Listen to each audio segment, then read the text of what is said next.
Good morning, everybody. It's Joseph here, head waiter at LifeSource. Hope you guys are having a great day.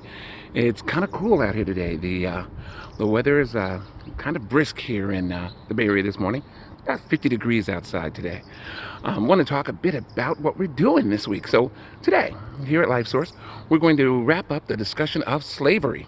I don't know if you all remember that subject, but the last 3 weeks we've been covering it. And we have been talking about slavery throughout world history, slavery in and around the Middle East, slavery in America, and that unique experience that everyone is marveling at. And this last Sunday, we're going to talk about slavery in the New Testament and God's final position on the subject for everyone's review. It's been a great discussion, rather sensitive for some folks, and that's important. Every time we talk about the subjects of human trafficking, human mistreatment, and the mishandling of people by other people, whether it's parents and kids, kids and parents, children and grandchildren, or cultural groups, nations, whoever, it's a sensitive subject, and as it should be. Because there's a simple standard that God lays down in the Old Testament. We all say it comes from something else or somewhere else, but it doesn't. It comes from the Old Testament, and that is loving your neighbor, loving a person, the other people around you like you love yourself. At least doing that.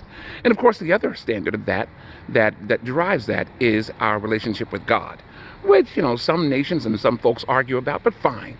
We at least know that the two are unified in the Old Testament.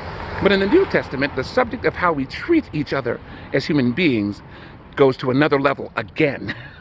And today we're going to be talking about that from Paul's letter that is the Apostle Paul, his letter to a slave owner whose name was Philemon or Philemon, or however you want to say it, Philemon, or whatever your favorite version of that word is. Paul writes him a letter, and it's about the return of his slave Onesimus. I love hummingbirds. That's one behind me here. And so if you feel like it, join us.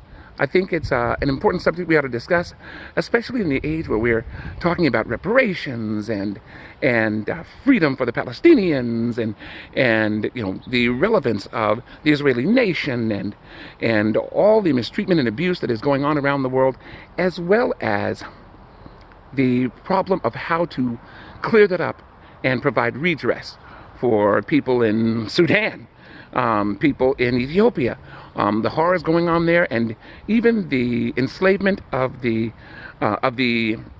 Muslims in China, the Uyghurs. So all over the world, we're fighting human trafficking, especially here in the United States, where human beings are being trafficked, not just formerly farm workers who were enslaved for decades across the American Southwest, or Native Americans or Hawaiians, but just so that we all understand that human enslavement is frankly ungodly. And you and I ought to be clear on that as Christians. So we're going to talk about what the Bible says about that. And then we're also going to talk about some other things as God allows. So let's just chat. See you this Sunday. God bless.